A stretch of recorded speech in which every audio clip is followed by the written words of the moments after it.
Now, enzyme or molecular tools used in the genetic engineering. So this is the next topics which we are going to discuss. Once again, this is a topic from Unit 2 of Pharmaceutical Biotechnology of 6th semester BPharm. So this is your syllabus. In this, it is specified restriction endonuclease enzyme and DNA ligase. അത് മാത്രമേ specify ചെയ്തിട്ടുള്ളൂ സിലബസിൽ. So by the end of the session, we will discuss about the restriction endonuclease and DNA ligase enzyme, which is a frequently asked question as a 2-mark question. So this is the learning objective based on this. By the end of the session, students will be able to classify the enzyme used as a molecular tool in the genetic engineering, and they will be able to explain the mechanism of action of this each enzyme, and they will be able to describe the role in the DNA manipulation, and they will be able to evaluate the application in the biotechnological and pharmaceutical researches. So coming to the enzymes or tool used in the recombinant DNA technology, we have 3 kinds of enzyme: nuclease enzyme, DNA ligase enzyme, and DNA modifier enzyme. All these are used in the rDNA technology or genetic engineering. So first one is nuclease enzyme.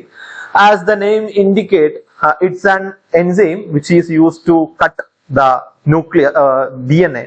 DNA രണ്ട് കഷ്ണമായിട്ട് cut ചെയ്യാൻ വേണ്ടിയിട്ട് use ചെയ്യുന്ന സാധനത്തിനെയാണ് നമ്മൾ nucleus enzyme.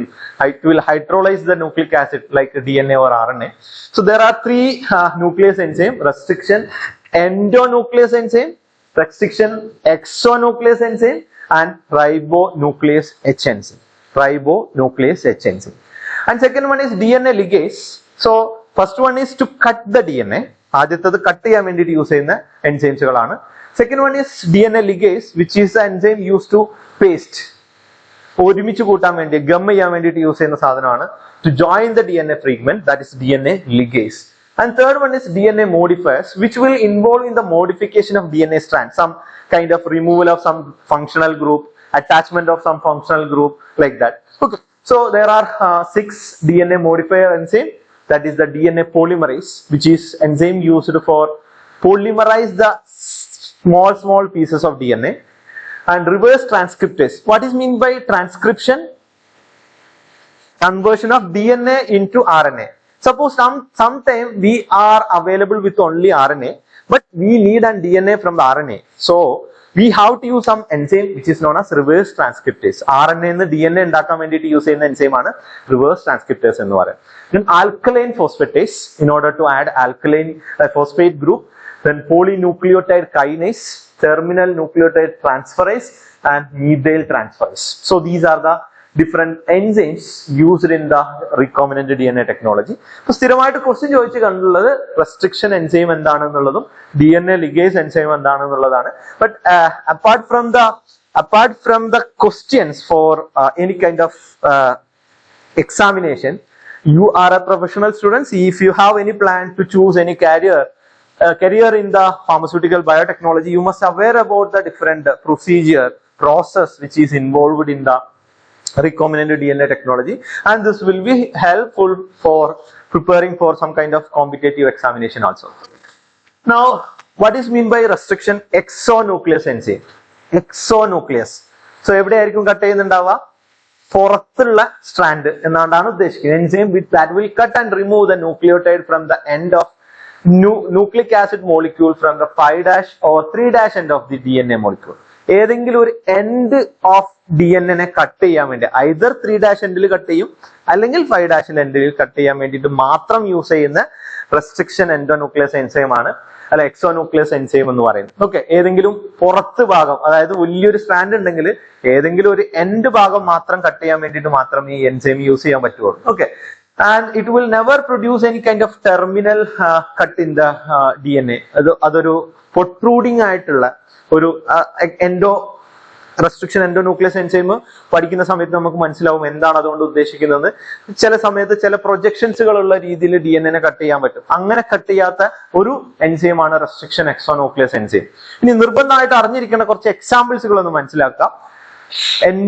exonuclease Val 3.1 പേര് മാത്രം പഠിച്ചു വെച്ചാൽ മതി. E. coli exonuclease 3, lambda exonuclease. These are the examples for restriction exonuclease enzyme. Okay, ഇത് എന്തുകൊണ്ടാണ് പഠിക്കേണ്ടതെന്ന് വെച്ച് കഴിഞ്ഞാൽ നമ്മൾ ക്വസ്റ്റ്യൻ ചോദിക്കുന്ന സമയത്ത് വെറുതെ അത് കട്ട് ചെയ്യാനുള്ള എൻസൈം ആണെന്ന് മാത്രം പഠിച്ചാൽ പോരാ, അതിനുള്ള എക്സാമ്പിൾസ് കൂടി മനസ്സിലാക്കാൻ വേണ്ടിയിട്ടാണ് എക്സോന്യൂക്ലിയസ് BAL31, exonuclease equally exonuclease 3 and lambda exonuclease. Okay, now coming to the restriction endonuclease enzyme. Restriction endonuclease enzyme, these are the enzyme that will cut or split the DNA at the specific site within the DNA. അപ്പോൾ ഇതാണ് നമ്മൾ usually target DNA നെയൊക്കെ isolate ചെയ്യാൻ വേണ്ടിയിട്ട് use ചെയ്യുന്ന ഒരു enzyme എന്ന് പറയുന്നത്. നമുക്ക് വേണ്ട കട്ട് ചെയ്യാൻ ഉദ്ദേശിക്കുന്ന സൈറ്റിൽ എക്സാക്ട് ആയിട്ട് കട്ട് ചെയ്യാൻ വേണ്ടിയിട്ട് നമ്മൾ യൂസ് ചെയ്യുന്ന എൻസൈമാണ് റെസ്ട്രിക്ഷൻ എൻഡോന്യൂക്ലിയസ് എൻസൈം എന്ന് പറയുന്നത്. It was first discovered in the E. coli, restricting the replication of bacteriophage by cutting the viral DNA. Viral DNA ന്റെ റെപ്ലിക്കേഷനെ കട്ട് ചെയ്യാൻ വേണ്ടിയിട്ട് വൈറസിന്റെ അകത്ത് തന്നെ ബാക്ടീരിയന്റെ അകത്ത് തന്നെ പ്രൊഡ്യൂസ് ചെയ്തിട്ടുള്ള, ഈക്കോളൈന്റെ അകത്ത് തന്നെ പ്രൊഡ്യൂസ് ചെയ്തിട്ടുള്ള ഒരു എൻസൈമാണ് റെസ്ട്രിക്ഷൻ എൻഡോന്യൂക്ലിയസ് എൻസൈം എന്ന് പറയുന്നത്. So by the use of the restriction endonuclease enzyme we will get two kinds of pattern, that is the sticky അല്ലെങ്കിൽ cohesive end and blunt end. അതെന്താണെന്ന് ജസ്റ്റ് ഒന്ന് കാണിച്ചു തരാം. ഇതാണ് ബ്ലെൻഡ് എൻഡ് എന്ന് പറയുന്നത്. രണ്ട് സ്ട്രാൻഡിന്റെയും ഒരേ സൈറ്റിൽ കട്ട് ചെയ്യുന്ന സാധനത്തിനെയാണ് ബ്ലെൻഡ് എൻഡ് എന്ന് പറയാം. നേരെ മറിച്ച് സ്റ്റിക്കി എൻഡ് എന്ന് പറയുന്ന സമയത്ത് ഒരു സ്ട്രാൻഡിന്റെ ഒരു സൈറ്റിലും രണ്ടാമത്തെ സ്ട്രാൻഡിന്റെ വേറെ സൈറ്റിലും ആയിരിക്കും കട്ട് ചെയ്തിട്ടുണ്ടാവുക. ഇപ്പൊ ഒരു പ്രൊട്രൂഡിംഗ് ആയിട്ടുള്ള ഒരു ടെർമിനൽ പ്രൊഡ്യൂസ് ചെയ്യുന്ന രീതിയിലായിരിക്കും കട്ട് ചെയ്യുന്നുണ്ടാവുക. അതിനെയാണ് രണ്ട് ടൈപ്പ് ഓഫ് പാറ്റേൺ എന്ന് പറയുന്നത്, sticky end and blunt end pattern. Okay, now these are the sum of the examples for restriction endonuclease enzyme: ECHO-R1, HIND-111, BAM-H1, HAE-111, NOT1. All this name came from which bacteria they are isolated. ECHO-R1, which is an enzyme, restriction endonuclease enzyme, isolated from the E. coli with a strain of RY13, and which was the first endonuclease enzyme isolated in the genetic engineering. Then HIND-1, Haemophila influenza, RD-യില് third endonuclease enzyme ആയിട്ട് produce ചെയ്തിട്ടുള്ളതാണ്. BAM-H1, Bacillus ameliofaciens എന്ന് പറയുന്ന ഓർഗാനിസത്തിൽ നിന്ന് produce ചെയ്യുന്ന ഒരു എൻസൈമാണ് restriction endonuclease enzyme എന്ന് പറയുന്നത്. Okay, now coming to the two type of pattern, that is the blend end pattern. So that will cut across the both strand of the DNA at the same position. അതിനെയാണ് blend end pattern എന്ന് പറയാം. രണ്ട് strand ഉണ്ട് DNAക്ക്, രണ്ട് സ്ട്രാൻഡിന്റെയും ഒരേ സൈറ്റിൽ cut ചെയ്യുകയാണെന്നുണ്ടെങ്കിൽ അങ്ങനെ കട്ട് ചെയ്താൽ കിട്ടുന്ന പാറ്റേണിനെ നമ്മൾ പറയുന്ന പേരാണ് ബ്ലെൻഡ് എൻഡ് പാറ്റേൺ എന്ന് പറയുന്നത്. So example are ECHO-RV and HEA-111 അല്ലെങ്കിൽ HEA-111 എന്ന് പറയുന്നത്. ഇതാണ് ഇതിനുള്ള എക്സാമ്പിൾ എന്ന് പറയുന്നത് ബ്ലെൻഡ് എൻഡ് പാറ്റേണിൽ കട്ട് ചെയ്യുന്ന റെസ്ട്രിക്ഷൻ എൻഡോന്യൂക്ലിയസ് എൻസൈം. അപ്പൊ 2 മാർക്കിനൊക്കെ ചോദിക്കുന്ന സമയത്ത് അത്യാവശ്യം ഡീറ്റെയിൽ ആയിട്ട് തന്നെ എഴുതണം. വെറുതെ അത് കട്ട് ചെയ്യാൻ വേണ്ടിയിട്ട് യൂസ് ചെയ്യുന്ന എൻസൈമാണെന്ന് മാത്രം എഴുതി വെക്കരുത്. അതിനുള്ള എക്സാമ്പിൾസുകളൊക്കെ നിർബന്ധമായിട്ടും എഴുതി വെക്കണം. Now coming to the second one, sticky or cohesive end pattern. So that will cut the nucleotide pair apart at the opposite strand of DNA so that it will generate an protruding terminal. അപ്പോൾ ഇത് cut ചെയ്യുന്ന സമയത്ത് സ്വാഭാവികമായിട്ടും ഒരു terminal പുറത്തോട്ട് തള്ളി നിൽക്കുന്ന രീതിയിൽ ഒരു എൻഡ് DNA സ്ട്രാൻഡിന്റെ ഒരു എൻഡ് പുറത്തോട്ട് തള്ളി നിൽക്കുന്ന രീതിയിലായിരിക്കും ഈ ഒരു സ്ട്രാൻഡ് ഉണ്ടാവുക. Examples R ECHO-R1, BAM-H1, SAU-3A, HIND-111, NOT1. These are the example for restriction endonuclease enzyme with the sticky or cohesive end pattern. Restriction endonuclease enzyme with sticky or cohesive end pattern. So this will be the two kind of pattern. Some restriction endonuclease enzyme will cut at the same end so that it will produce blend end. Some will produce like sticky end, that is will be. So usually in the genetic engineering, the joining of the sticky end will be very easy when compared with the blend end. So we will prefer restriction endonuclease enzyme with the sticky end pattern. അപ്പൊ അങ്ങനെയുള്ള enzyme ആണ് കൂടുതലും genetic എഞ്ചിനീയറിംഗിൽ നമ്മൾ use ചെയ്യുക. Okay, so there are 3 type of restriction endonuclease enzyme: type 1, type 2, type 3, based on apart from how many base pair they will cut the restriction, അല്ലെങ്കിൽ they will cut the DNA. So in type 1, it will cut the 1000 base pair apart from the 5' or 3' end of the specified sequence. ഇപ്പൊ നമുക്കൊരു terminal അല്ലെങ്കിൽ ഒരു long strand ഉണ്ട്. ആ സ്ട്രാൻഡിന്റെ ഏതെങ്കിലും ഒരു എൻഡിന്റെ 1000 base pair apart. ഒരു ബേസ് പെയർ എന്ന് പറഞ്ഞു കഴിഞ്ഞാൽ അതൊക്കെ കഴിഞ്ഞ ക്ലാസ്സിൽ നമ്മൾ ഡിസ്കസ് ചെയ്താണ് എന്താണ് ബേസ് പെയർ എന്നൊക്കെ ഉള്ളത്. അപ്പൊ ആ ബേസ് പെയർ നമ്മൾ ഒരു എൻഡിൽ നിന്ന് 1000 ബേസ് പെയർ കഴിഞ്ഞിട്ടുള്ള ഒരു സൈറ്റിലായിരിക്കും ഈ ടൈപ്പ് 1 കട്ട് ചെയ്യുക. ഓക്കെ, സോ ദിസ് എന്ന് പറയുന്നത് exact within the recognition site. Type 2 എന്ന് പറയുന്നത് യൂഷ്വലി എവിടെയാണോ നമുക്ക് കട്ട് ചെയ്യാൻ ഉദ്ദേശിക്കുന്ന സീക്വൻസ് അവിടെ എക്സാക്ട് ആയിട്ട് നമുക്ക് അപ്ലൈ ചെയ്യാൻ പറ്റുന്നതാണ് റെസ്ട്രിക്ഷൻ എൻഡോന്യൂക്ലിയസ് ടൈപ്പ് 2 എന്ന് പറയുന്നത്. ടൈപ്പ് 3 എന്ന് പറയുന്നത് 25 ബേസ് പെയർ അപ്പാർട്ട് ആയിരിക്കും. അപ്പോ നമുക്ക് കട്ട് ചെയ്യേണ്ട എക്സാക്ട് സൈറ്റിന്റെ 25 ബേസ് പെയർ അപ്പാർട്ട് പോയിട്ട് ഇത് പോയി ആക്ട് ചെയ്യുള്ളൂ, ഈ എൻസൈം പോയി ആക്ട് ചെയ്യുള്ളൂ എന്ന് മനസ്സിലാക്കുക. ടൈപ്പ് 1 1000 ബേസ് പെയർ അപ്പാർട്ടാണ്, ടൈപ്പ് 3 25 ബേസ് പെയർ അപ്പാർട്ടാണ്, ടൈപ്പ് 2 എന്ന് പറയുന്നത് വിത്തിൻ ദ റെക്കഗ്നേഷൻ സൈറ്റ് ആണ് നമ്മൾ യൂസ് ചെയ്യുക. ഓക്കെ, പിന്നെ അതിനുള്ള എക്സാമ്പിൾസുകളാണ് ടൈപ്പ് 1 എക്സാമ്പിൾ ആണ് എക്കോ കെ, എക്കോ ബി എന്ന് പറയുന്നത്. Type 2 Eco R1. അപ്പൊ എക്കോ R1 നിർബന്ധമായിട്ട് പഠിച്ചു വെക്കുക. ഇതാണ് നമ്മൾ ജനറലി യൂസ് ചെയ്യുന്ന ഒരു റെസ്ട്രിക്ഷൻ എൻഡോന്യൂക്ലിയസ് എൻസൈം എന്ന് പറയുന്നത്. Because it will cut exactly within the recognition sequence and they are more stable and they do not require any kind of ATP for their action. അതിന് energy ആവശ്യമില്ല work ചെയ്യാൻ വേണ്ടിയിട്ട്. ബാക്കിയുള്ള രണ്ടിനും type 1 they require some kind of cofactor like magnesium plus, as well as they require ATP for their working. But in case of type 2 they do not need any kind of ATP, they require cofactor like magnesium 2 plus. Okay, so that is the difference between type 1, type 2, type 3 and restriction endonuclease enzyme. Now these are some of the examples for restriction endonuclease enzyme and their microorganism and their recognition site. So all these enzymes will act only if the nitrogen base sequence will end like this. So echo R1 ആണ് എന്ന് മനസ്സിലാക്കാം. Echo R1 ഒരു സ്ഥലത്ത് പോയി cut ചെയ്യണമെന്നുണ്ടെങ്കിൽ ആ cut ചെയ്യുന്ന DNA ഒരു സൈറ്റില് അല്ലെങ്കിൽ ഒരു റെക്കഗ്നേഷൻ സൈറ്റ് ഇങ്ങനെ എൻഡ് ചെയ്യണം. GAATCC എന്നുള്ള രീതിയിൽ എൻഡ് ചെയ്യുന്ന റെസ്ട്രിക്ഷൻ അല്ലെങ്കിൽ നൈട്രജൻ ബേസ് പെയർ വരുന്ന സമയത്ത് മാത്രമേ ആ എക്സാക്ട് സൈറ്റിൽ പോയി, അതാണ് അതിന്റെ റെക്കഗ്നേഷൻ സൈറ്റ് എന്ന് പറയുന്നത്. അതാണ് ഈ എൻസൈം മനസ്സിലാക്കുക, എന്റെ റെക്കഗ്നേഷൻ സൈറ്റ് ഇവിടെയാണ്, ഞാൻ ഇവിടെയാണ് കട്ട് ചെയ്യേണ്ടതെന്ന് മനസ്സിലാവുന്നത് എങ്ങനെയാണ്? ഈ നൈട്രജൻ ബേസിന്റെ സീക്വൻസ് ഇങ്ങനെ വരണം. ഈ നൈട്രജൻ ബേസ് ഏതാണെന്നൊക്കെ നമ്മൾ കഴിഞ്ഞ ക്ലാസ്സിൽ ഡീറ്റെയിൽ ആയിട്ട് പറഞ്ഞതാണ്. എങ്ങനെയാണ് ഈ നൈട്രജൻ ബേസിനെ നമ്മൾ മനസ്സിലാക്കുന്നത്, എവിടെയാണ് ഇത് വരുന്നത് എന്നൊക്കെ നമ്മൾ കഴിഞ്ഞ ക്ലാസ്സിൽ ഡീറ്റെയിൽ ആയിട്ട് എക്സ്പ്ലെയിൻ ചെയ്തതാണ്. ഓക്കെ, അപ്പൊ ഏത് ടൈപ്പ് പാറ്റേണിലാണ് സ്റ്റിക്ക് ചെയ്യുക, കട്ട് ചെയ്യുക എന്നുള്ളതൊക്കെ നമ്മൾ എക്സ്പ്ലെയിൻ ചെയ്തു. Okay, now coming to the third nuclease enzyme, that is ribonuclease H enzyme, which will remove the mRNA from the RNA DNA hybrid to separate complementary DNA to synthesize the second strand of DNA. It's an enzyme which rarely used, like some kind of process like reverse transcriptase PCR. Sometimes in order to detect some kind of genetic material of organism like viral vaccines, so RNA vaccine, RNA viruses detect ചെയ്യാൻ വേണ്ടി നമ്മൾ PCR use ചെയ്യുന്ന സമയത്ത് നമുക്കുള്ള പ്രശ്നം എന്താണ്? PCR-ന്റെ ഒരു പ്രശ്നം, നമുക്ക് DNA റെപ്ലിക്കേറ്റ് ചെയ്യാൻ വേണ്ടിയിട്ട് യൂസ് ചെയ്യുന്ന ഒരു സാധനമാണ്. DNA സെറോക്സ് കോപ്പി എടുക്കാൻ വേണ്ടിയിട്ട് യൂസ് ചെയ്യുന്ന ഒരു സാധനമാണ് PCR എന്ന് പറയുന്നത്. അതിന് DNA വേണം. അപ്പൊ DNA ഇല്ലാത്ത സ്ഥലത്ത് നമ്മൾ എങ്ങനെ DNA ഉണ്ടാക്കാം? RNA റിവേഴ്സ് ട്രാൻസ്ക്രിപ്റ്റേഴ്സ് എന്ന് പറയുന്ന ഒരു എൻസൈം യൂസ് ചെയ്തിട്ട് DNA ആദ്യം സിന്തസിസ് ചെയ്യണം. അതിനാണ് നമ്മൾ കോംപ്ലിമെന്ററി DNA എന്ന് പറയാം. ആ കോംപ്ലിമെന്ററി DNA യൂസ് ചെയ്തിട്ടാണ് നമ്മൾ PCR പോലുള്ള സാധനങ്ങൾ റൺ ചെയ്യാം. അപ്പൊ ഈ ഒരു പ്രോസസ്സിലൊക്കെ ഉള്ള ഏറ്റവും വലിയ പ്രശ്നം എന്ന് പറഞ്ഞു കഴിഞ്ഞാൽ അവിടെ ഉണ്ടാവുന്ന RNA DNA-യുമായിട്ട് ക്ലബ് ചെയ്തിട്ട് ജോയിൻ ചെയ്യാനൊക്കെ ശ്രമിച്ചുകൊണ്ടിരിക്കും. അപ്പൊ അങ്ങനെയുള്ള സാധനങ്ങളൊക്കെ റിമൂവ് ചെയ്യാൻ വേണ്ടിയിട്ടാണ് റൈബോന്യൂക്ലിയസ് H എന്ന് പറയുന്ന എൻസൈം യൂസ് ചെയ്യുന്നത്. Okay, now coming to the second type of enzyme, that is DNA ligase. എന്തിനാണ് യൂസ് ചെയ്യുന്നത് പറഞ്ഞു? This is the gum used in the genetic engineering.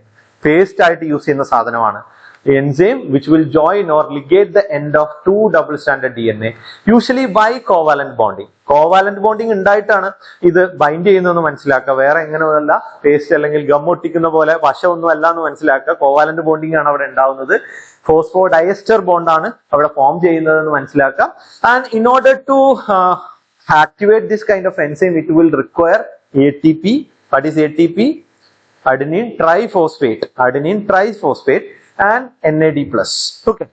And it will actively participate in the molecular DNA repairing also. That's molecular repairing in when it use. There are two kinds of DNA ligase. E. coli DNA ligase.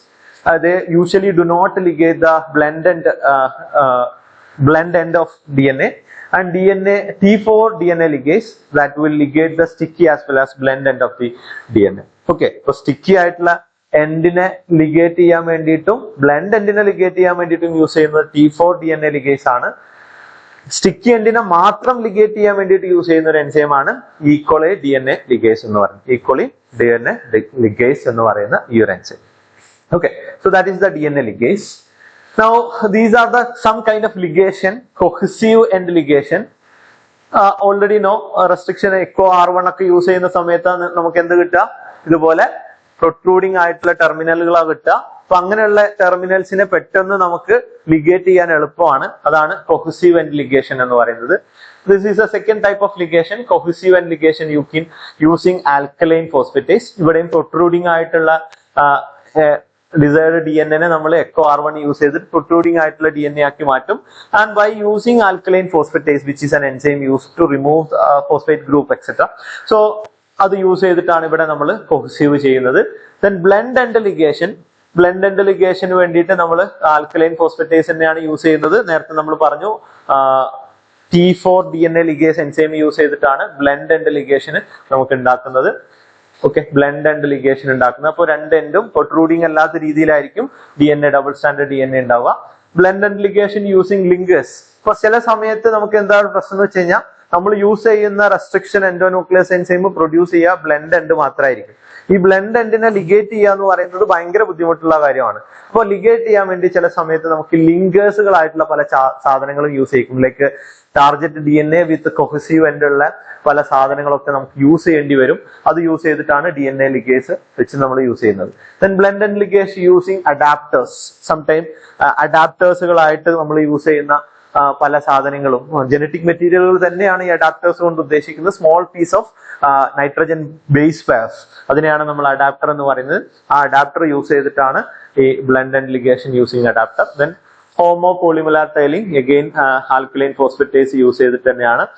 ഒരേപോലെയുള്ള nitrogen base continuous ആയിട്ട് വരുന്ന സമയത്ത് അങ്ങനെയുള്ള nitrogen base use ചെയ്തിട്ട് homo polymer tile use ചെയ്തിട്ട് നമ്മൾ ligate ചെയ്യുന്നതിനാണ് homo polymer tiling എന്ന് പറയുന്നത്. ഓക്കെ, ഇനി DNA പോളിമറൈസ്, RNA അല്ലെങ്കിൽ DNA മോഡിഫൈ ചെയ്യുന്ന കുറച്ച് എൻസൈംസിനോട് പറഞ്ഞു. അതിൽ ഫസ്റ്റ് വൺ ആണ് DNA പോളിമറൈസ് എൻസൈം എന്ന് പറയുന്നത്. So this is an enzyme which will catalyze the synthesis of nucleic acid and which will be involved in the elongation of the strand. അപ്പോൾ ഇത് നമ്മൾ DNA റെപ്ലിക്കേഷനിലൊക്കെ പഠിച്ചിട്ടുള്ള ഒരു എൻസൈം ആണ്. 3' to 5' എൻഡിൽ ഡിസ്കണ്ടിന്യൂസ് ആയിട്ടായിരിക്കും DNA റെപ്ലിക്കേഷൻ നടക്കുക. ആ ഡിസ്കണ്ടിന്യൂസ് ആയിട്ടുണ്ടാകുന്ന ആ പീസസ് ഓഫ് DNA ജോയിൻ ചെയ്യിക്കാൻ വേണ്ടിയിട്ട് അവിടെ ആക്ട് ചെയ്യുന്ന ഒരു എൻസൈമാണ് DNA പോളിമറൈസ് എന്ന് പറയുന്ന എൻസൈം. ഓക്കെ, അതാണ് ഇവിടെ add complementary nucleotide to the free OH end. അങ്ങനെയാണ് അത് ആക്ട് ചെയ്യുന്നത്. There are two kinds of DNA polymerase enzyme, DNA dependent DNA polymerase and DNA dependent RNA polymerase. So DNA dependent DNA polymerase are the enzyme which is used to produce the copies of DNA from the DNA. DNA എന്ന് DNA ഉണ്ടാക്കാൻ വേണ്ടിയിട്ട് use ചെയ്യുന്ന എൻസൈമിനെ പറയുന്ന പേരാണ് DNA dependent RNA polymerase എന്ന് പറയുന്നത്. DNA dependent RNA polymerase എന്ന് പറയുന്ന സമയത്ത് it will produce RNA from the DNA. DNA എന്ന് RNA ഉണ്ടാവും. ആ പ്രോസസ്സിന് എന്താ പറയാ? ട്രാൻസ്ക്രിപ്ഷൻ ആണ്. ട്രാൻസ്ക്രിപ്ഷൻ നടത്താൻ വേണ്ടിയിട്ട് യൂസ് ചെയ്യുന്ന എൻസൈം ഏതാണ്? DNA dependent RNA polymerase ആണ്. RNA പ്രൊഡ്യൂസ് ചെയ്യാൻ വേണ്ടിയിട്ടാണ് DNA എന്ന്. ഓക്കെ, ഇനി അടുത്ത പഠിക്കാൻ പോകുന്ന സാധനം നേരെ തിരിച്ചാണെന്ന് മനസ്സിലാക്കുക. റിവേഴ്സ് ട്രാൻസ്ക്രിപ്റ്റേഴ്സ് എന്ന് പറയുന്നത് these are the enzyme to produce DNA from RNA. Okay, ആ DNA ഉണ്ടാക്കാൻ വേണ്ടിയിട്ടാണ്, RNA എന്ന് DNA ഉണ്ടാക്കാൻ വേണ്ടിയിട്ട് യൂസ് ചെയ്യുന്ന എൻസൈമാണ് reverse transcriptase enzyme. That will make the DNA strand using messenger RNA as a template stranded. It is also known as RNA dependent DNA polymerase. RNA depend ചെയ്തിട്ട് DNA ഉണ്ടാക്കുന്ന സാധനം ആയതുകൊണ്ടാണ് reverse ട്രാൻസ്ക്രിപ്റ്റേഴ്സിനെ RNA dependent DNA polymerase എന്ന് പറയുന്നത്. This is use to make complementary DNAs of messenger RNA. മെസഞ്ചർ RNA complementary ആയിട്ടുള്ള DNA ഉണ്ടാക്കാൻ വേണ്ടിയിട്ടാണ് നമ്മൾ യൂഷ്വലി യൂസ് ചെയ്യുന്നത്. They are isolated from retro viruses. Retro വൈറസിൽ നിന്നാണ് ഈ ഒരു എൻസൈം നമ്മൾ ആദ്യമായിട്ട് ഐസൊലേറ്റ് ചെയ്തിട്ടുള്ളത്. Okay, that is reverse transcriptase enzyme. Next one is alkaline phosphatase. This is an enzyme involved in the removal of phosphate group at the 5' end of the DNA. DNA 5' end നിന്ന് phosphate ഗ്രൂപ്പിനെ remove ചെയ്യാൻ വേണ്ടിയിട്ട് use ചെയ്യുന്ന enzyme ആണ് alkaline phosphatase എന്ന് പറയുന്നത്. എന്തിനാണ് ഇങ്ങനെ ഒരു എൻസൈമിന്റെ ആവശ്യം എന്ന് വെച്ച് കഴിഞ്ഞാൽ, it is useful to prevent unwanted ligation of the DNA molecules. ഇപ്പൊ നമ്മൾ കട്ട് ചെയ്തെടുക്കുന്ന DNAകൾ ഉണ്ട്, അവിടെ വെക്ടറിന്റെ DNA ഉണ്ട്. ഇത് രണ്ടും കൂടിയൊക്കെ അൺവാണ്ടഡ് ആയിട്ടുള്ള ലിഗേഷൻ ഉണ്ടാവാതിരിക്കാൻ വേണ്ടിയിട്ട് നമ്മൾ ചില സമയത്ത് ഈ ഒരു എൻസൈം യൂസ് ചെയ്യേണ്ടി വരും. ആൽക്കലൈൻ ഫോസ്ഫേറ്റേസ് എന്ന് പറയുന്നത് യൂസ് ചെയ്യേണ്ടി വരും. And this will prevent both സർക്കുലറൈസേഷൻ as well as plasmid dimer formation. And next one is polynucleotide kinase. So these are the enzymes which will transfer or addition of phosphate group from ATP to the 5' end of dephosphorylated DNA or RNA. So polynucleotide kinase എന്ന് പറയുന്ന സമയത്ത് 5' അല്ലെങ്കിൽ 3' എൻഡിലുള്ള ഡീഫോസ്ഫറേറ്റഡ് ആയിട്ടുള്ള DNA ന്ന് phosphate ഗ്രൂപ്പിനെ add ചെയ്യാൻ വേണ്ടിയിട്ടോ remove ചെയ്യാൻ വേണ്ടിയിട്ട് യൂസ് ചെയ്യുന്നതാണ്. Then terminal deoxynucleotide transferase. This is repeatedly add nucleotide to an available 3' terminal, and it is mainly used to make polymer sticky or cohesive tail at the end of DNA fragment. അപ്പൊ നമ്മൾ നേരത്തെ പറഞ്ഞിട്ടുണ്ടായിരുന്നു, ഒരു ലിഗേഷനിൽ വേണ്ടിയിട്ട് polymer tiling ചെയ്തിട്ടാണ് ligation ചെയ്യാന്ന് പറഞ്ഞു. അപ്പൊ അങ്ങനെ പോളിമർ ടൈലിംഗ് ചെയ്യാൻ വേണ്ടിയിട്ട് നമ്മൾ യൂസ് ചെയ്യുന്ന ഒരു എൻസൈം ആണ് ടെർമിനൽ deoxynucleotide transferase എന്ന് പറയുന്നത്. And this will help in join fragment with blunt end also. Okay, blunt എൻഡിലൊക്കെ ജോയിൻ ചെയ്യിക്കാൻ വേണ്ടിയിട്ട് DNA ലിഗേസ് ചെയ്യാൻ വേണ്ടിയിട്ട് ഹെൽപ്പ് ചെയ്യുന്ന എൻസൈംസുകളാണ് ഈ ടെർമിനൽ deoxynucleotide transferase എന്ന് പറയുന്ന എൻസൈം. Then methyl transferase, പേര് പറയുന്ന പോലെ തന്നെ മീഥൈൽ ഗ്രൂപ്പിനെ ട്രാൻസ്ഫർ ചെയ്യാൻ വേണ്ടിയിട്ടുള്ള ഒരു എൻസൈം ആണ്. ഇപ്പൊ എന്തിനാണ് ഇതിങ്ങനെ മീഥൈൽ ഗ്രൂപ്പിനെ ട്രാൻസ്ഫർ ചെയ്യുന്നത്? To protect it from the cleavage by restriction endonuclease enzyme. നമ്മൾ നേരത്തെ റെസ്ട്രിക്ഷൻ എൻഡോന്യൂക്ലിയസ് എൻസൈം പറഞ്ഞ സമയത്ത് പറഞ്ഞിട്ടുണ്ടായിരുന്നു, ടൈപ്പ് 1 1000 ബേസ് പെയർ അപ്പാർട്ട് പോയിട്ടാണ് ക്ലീവേജ് ഉണ്ടാക്കുക. ടൈപ്പ് 3 25 ബേസ് പെയർ അപ്പാർട്ട് പോയിട്ടാണ് ക്ലീവേജ് ഉണ്ടാക്കുക. ടൈപ്പ് 2 ആണെങ്കിൽ എക്സാക്ട് റെക്കഗ്നേഷൻ സൈറ്റിലാണ്. അപ്പൊ നമുക്ക് എൻ കേസ് ടൈപ്പ് 3 ടൈപ്പ് 1 ഒക്കെ യൂസ് ചെയ്യേണ്ടി വരികയാണെങ്കിൽ ചില സമയത്ത് നമ്മളുടെ DNA recombinant DNA restriction endo, നമ്മൾ ഓൾറെഡി എന്തിനാണ് ഈ പറഞ്ഞ പരിപാടിയൊക്കെ ചെയ്യുന്നത്? റീകോമിനന്റ് DNA ഉണ്ടാക്കാൻ വേണ്ടിയിട്ടാണ്. ടാർഗറ്റ് DNAയും വെക്ടർ DNA എടുത്തിട്ട് ലിഗേറ്റ് ചെയ്തിട്ട് എന്തുണ്ടാക്കുന്ന റീകോമിനന്റ് DNA ഉണ്ടാക്കുന്നുണ്ട്. ഇങ്ങനെ ഉണ്ടായിട്ടുള്ള റീകോമിനന്റ് DNAയിൽ ക്ലീവേജ് ഉണ്ടാവാതിരിക്കാൻ വേണ്ടിയിട്ടാണ് എന്ത് നമ്മൾ ചെയ്യുന്നത്? മെഥിലേറ്റ് ചെയ്യുന്നത്. മെഥിലേറ്റ് ചെയ്യാൻ വേണ്ടിയിട്ട് യൂസ് ചെയ്യുന്ന എൻസൈമാണ് മീഥൈൽ ട്രാൻസ്ഫറേസ് എന്ന് പറയുന്ന എൻസൈം. സോ നമ്മൾ സാധാരണ യൂസ് ചെയ്യുന്ന ടേം കട്ട് കോപ്പി പേസ്റ്റ് എന്നാണ്. നമ്മൾ ബയോടെക്നോളജിയിലോട്ട് വരുന്ന സമയത്ത് റെസ്ട്രിക്റ്റ്, റെപ്ലിക്കേറ്റ്, ലിഗേറ്റ് എന്നാണ് പറയാം. ഓക്കെ, റെസ്ട്രിക്റ്റ് എന്ന് പറയുന്ന സമയത്ത് കട്ട് ചെയ്യാൻ വേണ്ടിയിട്ട് യൂസ് ചെയ്യുന്ന പ്രോസസ്സിനെയാണ് റെസ്ട്രിക്റ്റ് എന്ന് പറയുന്നത്.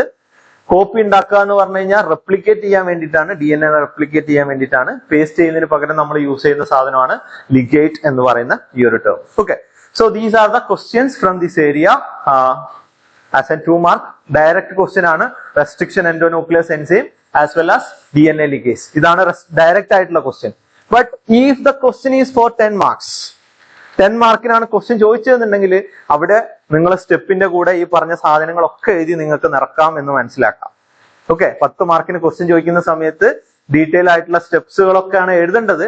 അതിന്റെ കൂടെ സമയത്തിനനുസരിച്ച്, മാർക്കിനനുസരിച്ച് ക്വസ്റ്റ്യനിൽ ഇനി എന്തെങ്കിലും ചിലപ്പോൾ സമയത്ത് special emphasise on molecular tools used in the RDNA എന്നൊക്കെ എടുത്ത് ചോദിച്ചു കഴിഞ്ഞു കഴിഞ്ഞാലും ഇത്രയും ടൂൾസുടെ കാര്യങ്ങളൊക്കെ നമ്മൾ അവിടെ എഴുതി വെക്കണം. These are the references used for the session. And that's all about the different tools used in the genetic engineering or RDNA technology.